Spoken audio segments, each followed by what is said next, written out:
One of the themes we talked about in earlier lectures is that high-profile attacks like 9/11 and also the more recent attacks in Madrid, London, and Mumbai have an oversized impact on how we think terrorist attacks are typically carried out. I'm going to do a series of 3 lectures now where we compare some of the stereotypes that we're likely to get from the media about how terrorist attacks are carried out. And compare those stereotypes to what we actually find when we look at a large database, in this case the Global Terrorism Database, which these days has over 113,000 terrorist attacks from around the world going back to 1970. So I plan to do 3 separate lectures in this series. The first is going to be looking at what the GTD tells us about weapons. The second is going to be looking at what it tells us about the targets of terrorism. And the third is going to be looking at tactics used by terrorists. I could say that in a sense what I'm trying to do in these lectures is to make it look like terrorism is perhaps more boring than it should be otherwise looked at. In other words, when we look at one high-profile event like 9/11, it tends to look like a very emotional, exciting event. If I do my job correctly, though, in these lectures, what I want to convey to you is actually when you really look at a large number of attacks, the individual elements become much more prosaic and much more easily explained in many ways. So as I say, in this first lecture, we're going to start out by talking about weapons. In the first figure that you'll see on the screen, we show that weapons used by terrorists for more than 113,000 attacks included in the GTD between 1970 and 2012. I should mention that about 8% of these attacks we did not know the weapon, and so they had to be excluded. We also exclude from this figure attacks where the weapon type was simply listed as other. These others are a fairly eclectic mix, including everything from smoke bombs to bows and arrows to electrocution, noise bombs, and rocks. If you look at the figure as a whole, though, the thing I want you to take away from it, I think the most important thing we can communicate when we're taking a look at weapons, is the fact that the vast majority of weapons actually used in these thousands and thousands of terrorist cases are very prosaic. The 2 largest categories in the chart are bombings and firearms. So the most striking feature, I think, of these data is that contrary to the view that terrorism is often involved with very sophisticated, very difficult to get access to weapons, the vast majority of attacks in the database are essentially weapons that are relatively easy to get access to. So according to the figure, weapons most commonly used in the GTD were explosives and firearms. And if you take just these 2 categories, they account for almost 90% of all the attacks in the data.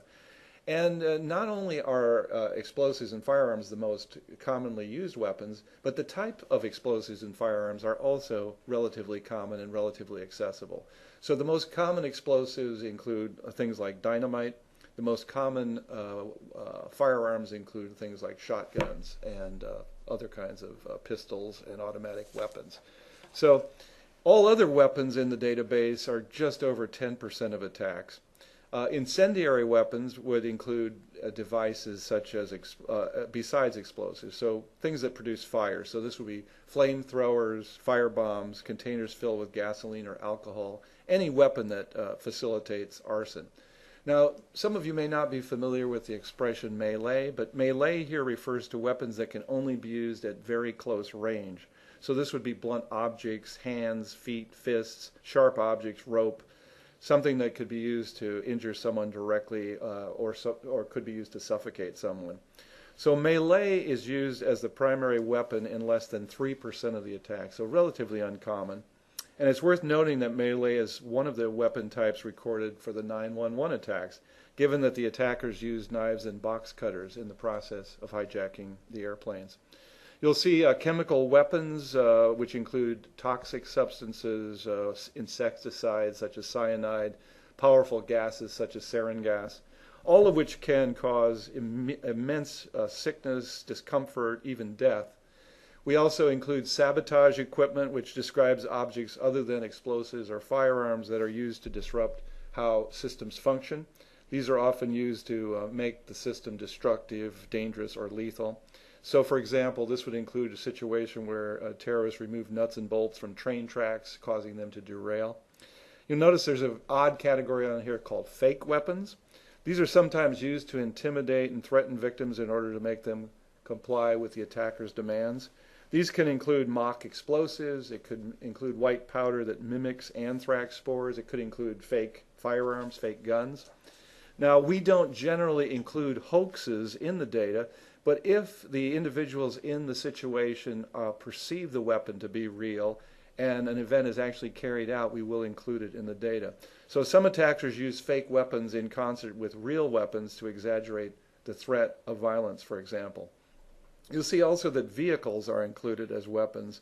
They're included as weapons on rare occasions where through their impact, they actually injure or kill somebody. If instead they're used to deliver bombs or explosives, we treat them as explosives, but if they're actually used as a weapon, we code them separately.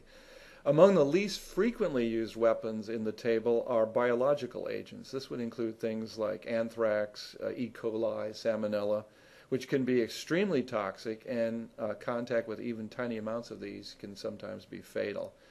In fact, some types of biological agents can also be transmitted through contagion, potentially making each initial target a moving weapon that can continue to spread the infection. In fact, the risk of exposure to biological weapons makes them potentially difficult to control and more dangerous even than chemical weapons to both potential victims and also to the terrorists who are trying to employ them. Radiological weapons include materials that emit potentially harmful radiation and are typically used in such a way that victims can be affected either through contamination, contact, or simply being close to the agent. As with biological agents, radiological weapons have rarely been used in terrorist attacks. And finally, we have nuclear weapons, which are of great concern to policymakers and the general public, but thankfully have thus far never been used in a recorded terrorist attack included in our database. So among the more sophisticated weapons in the GTD are those using remote detonated devices. There's about 1,300 of these in the database. Those using chemical agents, we have about 220 of these. Those using biological agents, a total of 32 of these. And then a few radiological agents, just 13 attacks.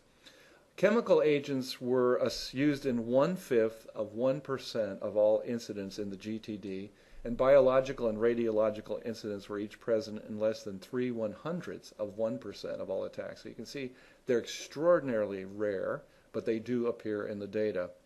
Remote detonated devices were most often left on roadsides or sometimes attached to vehicles as part of improvised explosive devices, which we refer to popularly now as IEDs. These were used most frequently in more recent years, particularly in Afghanistan, Algeria, Palestinian territories, and in Turkey.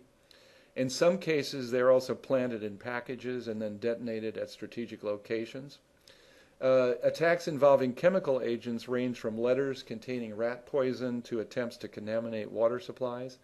10 of the 32 biological weapons recorded in the GTD were the anthrax attacks that took place in the United States in 2001, in which 7 people lost their lives. 10 of the 13 cases involving radiological materials were part of a series of attacks in Tokyo, Japan, in which an individual sent envelopes containing trace amounts of monazite to government officials. And it turns out monazite is a reddish-brown mineral which can be radioactive. While in these cases it caused no injuries, the letters threatened to smuggle uranium into North Korea, which raised alarms about the potential for a nuclear attack, even though thankfully that never happened. The fact that most weapons used in terrorist attacks are readily available and not very sophisticated is not surprising when we consider that a fundamental characteristic of terrorism is that the groups employing it oftentimes do not have access to military-grade weaponry. Still, if you look at how terrorism is portrayed in the media, you often think instead that terrorists are going to have access to very sophisticated weapons. In general, though, for the most part, terrorists rely on weapons that are relatively easy to obtain. I wanted to put weapons into context. I wanted to go now into 2 other sections. One, to look at how the use of weapons by terrorists varies across regions of the world. And then to conclude this lecture, I'll talk a little bit about how weapons use has changed over time. The next figure shows how the 4 most common terrorist weapons, and these are explosives, firearms, incendiary devices, and melee, have been used across 13 regions of the world. And According to this figure, explosives were the most common type of weapon used in most regions, but there are some exceptions to this. Central America and the Caribbean and Southeast Asia and Sub-Saharan Africa all more frequently relied on firearms than on explosives. The figure also shows that terrorist attacks in 3 regions disproportionately relied on incendiary devices. Recall that among all of the known weapons used in GTD attacks, only about 8% were based on incendiaries. So these regions are interesting in terms of relying much more than other parts of the world on incendiaries.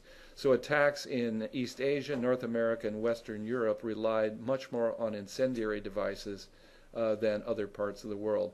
It turns out that melee-related weapons were used disproportionately in East Asia compared to other regions. In fact, in East Asia, melee is a more important type of weapon than firearms. We think this probably reflects the fact that firearms are much more difficult to obtain in East Asia than in other regions of the world. And finally, let me say just a little bit about how weapon use has evolved over time. In the next figure, we see how the use of these 4 most common types of weapons changed over time. Unsurprisingly, explosives and firearms, we already know that they're the most common, and they are consistently the most frequently used weapons over the more than 4 decades included in the database. We can also see in this figure that trends in the use of firearms and explosives are mostly similar through the series, with explosives used slightly more than firearms.